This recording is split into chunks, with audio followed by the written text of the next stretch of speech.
Salam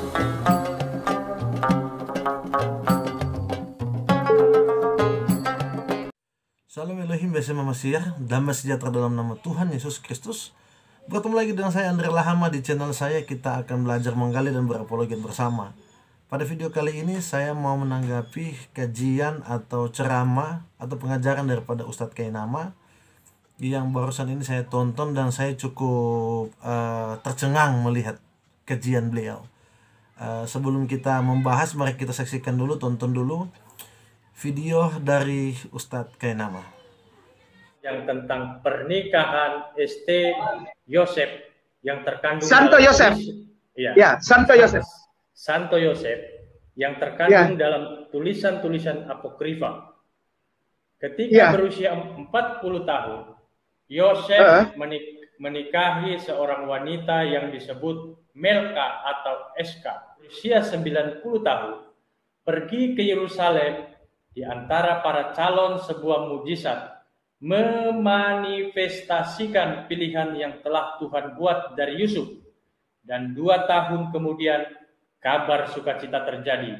Mimpi-mimpi ini seperti gaya Santo Jerome yang darinya banyak seniman Kristen mengambil inspirasi. Lihat misalnya Espousals of the Virgin karya Rafael tidak memiliki otoritas. Mereka tetap memperoleh popularitas selama berabad-abad. Maria menikah usia 12 tahun. Bapak Yosef 90 tahun. Bapak Yosef ini 90 tahun, kawan. Dan ini bukan tulisan Islam, ini tulisan Katolik Ensiklopedia. Sekali lagi, Katolika Ensiklopedia. Ya, bukan Kainama yang bilang, bukan Bukari. Jadi itu pernyataan dari Ustadz Kainama, katanya Yusuf itu menikahi Maria pada waktu Maria berumur 12 tahun dan pada waktu Yusuf berumur 90 tahun. Jadi mereka mengatakan bahwa ada teori yang seolah-olah mengatakan bahwa Yusuf itu pedofil. Jadi mari dulu sebelum kita bahas terlalu jauh, mari kita bahas dulu tentang referensi yang digunakan oleh Ustadz Kainama. Kalau Anda tonton video fullnya, katanya beliau itu menemukan pengajaran ini dari buku yang dia baca. Ada 2 buku katanya. Yang satu dia pegang, yang satu dia tidak pegang. Jadi dia pakai satu buku yang dia pegang, walaupun tidak ditunjukkan ya bukunya apa, tapi beliau sempat katakan. Tapi saya, karena begini, saya tiap kali lihat cara mengajarnya Ustadz Kainama ini sedikit-sedikit Google kosong, kemudian beliau suka bawa kertas HVS, kemudian tulisan-tulisan. Jadi menurut saya bisa jadi kajian yang beliau berikan ini ada di Google. Itu sebenarnya saya bongkar Google, saya cari, kemudian saya temukan. Nah, ini ada sebuah blog namanya blog Si Keren yang diunggah pada hari Kamis tanggal 15 Juli 2010. Jadi sudah sekitaran 11 atau 12 tahun lalu. Dan di dalam blog ini gambarnya, dalam blog ini si penulis mengatakan bahwa Yusuf adalah berumur 90 tahun dan Maria setidaknya berumur 12 tahun. Klaim pedofil pada Yusuf sebagai Bapa Tuhan. Mengapa tidak? Jadi mengapa tidak katanya bahwa Yusuf itu pedofil. Kemudian referensinya juga Ustadz Kainama bilang, katanya diambil dari Ustadz Kainama bilang, ini bukan saya yang bilang, bukan Kainama yang bilang, ini ensiklopedia Katolik yang bilang. Memang di sini ditulis ada ensiklopedia Katolik online, tapi websitenya itu www.newadvent.org.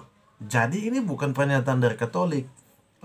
Kalau mau dibilang bahwa ini pernyataan Katolik, coba perhatikan sketsa daripada Bunda Maria yang dibagikan oleh orang Katolik. Nggak ada tuh anak umur 12-13 tahun, itu pasti wanita dewasa, karena secara biologi juga hanya wanita dewasa yang memang dalam proses melahirkan tuh normal lah ya. Artinya bisa dikatakan tuh kita kalau di umur 17 tahun ke atas, ada yang bilang mungkin bisa lebih normal dibandingkan umur 12 sampai 14 tahun. Ini kan cuma teori supaya kelihatan satu sama dengan beliau yang di sebelah yang menikahi anak umur 6 tahun kan. Jadi beliau cuma bikin terlihat satu sama. Teori anak-anak yang dinikahkan umur 12-14 tahun memang berasal dari adat Yahudi memang, tapi bukan Yahudi yang tinggal di Yerusalem. melainkan orang-orang Yahudi yang namanya itu Askenazi, Yahudi Askenazi, Yahudi yang sekitaran kurang lebih 70-80% itu pengaruhnya sudah bukan dari Yerusalem atau bukan Yahudi asli lah. Mereka Yahudi yang sudah tinggal di daerah lain. Jadi mereka membuat sebuah kebudayaan yang makanya disebut dengan Yahudi Askenazi, bahwa 12-13-14 tahun katanya sudah bisa menikah. Sedangkan di Yerusalem kalau kita melihat bahwa tidak pernah tertulis memang di Alkitab bahwa umur Maria dan juga Yusuf, namun kita bisa melihat dari tradisi-tradisi. Contoh pada waktu Maria bertemu dengan Elizabeth, kemudian Maria juga menerima penyataan dari malaikat, di mana perkataan-perkataan itu tuh perkataan-perkataan yang menurut saya itu tidak lazim dikatakan kepada anak-anak. Dan juga pada waktu itu Yusuf posisi sebagai tukang kayu. Almarhum papa saya itu mantan tukang kayu, dan dia tuh cuman kuat sampai umur 50-an. Jadi kalau seandainya Yusuf ini umur 90 tahun mengambil Maria dengan keadaan dia tukang kayu, aduh, saya lihat banyak sekali tukang kayu tuh yang dimana nggak ada orang umur 90 tahun itu bisa jadi tukang kayu kan. Kalau pegang usaha bisa, tapi ini kan dikatakan profesinya adalah tukang kayu. Jadi bagi saya teorinya si Ustadz Kainama ini mental. Nah, setelah kita tahu dari mana Ustadz Kainama ambil referensinya, nah kita juga harus cari tahu dari mana referensi orang yang menulis blog ini. Ternyata setelah saya mencari tahu, ada sebuah kelompok atau bidat Kristen yang menggunakan teori ini atau mempercayai bagian ini. Nama bidatnya itu Enkratites kalau nggak salah ya. Enkratites. Nama pendirinya itu Tatianus yang kemudian pada perkembangan Kristen itu muncul di akhir dari abad kedua. Bidat-bidat ini kemudian berkembang banyak, dan asal usulnya itu mulai dari Suriah. Jadi dari Suriah, bukan Yerusalem ya. Ini berasal dari Suriah. Ini nama bidatnya. Kemudian bidat ini berkembang di dataran Arabik dan juga di Palestina, dikenal dengan sebutan sekte Saferus atau Saferus ya, sekte Saferus. Di awal abad ketiga, sekte ini berubah bentuk menjadi sesuatu yang terlihat lebih Injil. Jadi yang dulu kitab yang digunakan oleh Enkratites ini dan juga Tatianus ini disebut kitab bidat supaya terlihat makin mantap covernya atau packagingnya, maka mereka mengubah beberapa perkataan di dalam yang dulunya ajarannya itu menolak yang namanya menolak pernikahan antara Adam dan Hawa, dan kemudian mereka juga mengajarkan tentang seks di luar nikah. Ini bidat ini, dan kemudian mengatakan bahwa bisa nge-seks di luar nikah tanpa perlu diberkati karena Adam dan Hawa juga tidak diberkati. Jadi katanya bisa-bisa aja gitu nge-seks. Makanya ada juga diizinkan di situ duda-duda bisa mengambil anak-anak kecil. Makanya pengajaran ini sampai di Saudi Arabia juga kan. Jadi bagi orang sana tuh menganut pengajaran-pengajaran ini. Nah, pada awal abad ketiga, pengajaran ini berubah menjadi, ini saya punya penggalan kitabnya ada di sini ya. Nama bidat ini kemudian berubah menjadi, nama kitabnya itu jadi Proto Evangelium Yakobus. Jadi setelah ditentang oleh beberapa gereja, tidak diterima, mereka kemudian berkembang biak mengambil cover di mana ada kitabnya dulu mereka itu ditolak supaya diterima, dikasih dengan nama Injil Yakobus. Aduh, ada di sini, saya sudah membacanya. Jadi kalau mau dibilang kita literasi atau referensi, terbukti ya bahwa memang apa yang dikatakan oleh Ustadz Kainama itu, menurut saya beliau tuh terlalu banyak surfing di Google, baca-baca blog-blog orang-orang yang coba mengganggu Kristen dari dulu.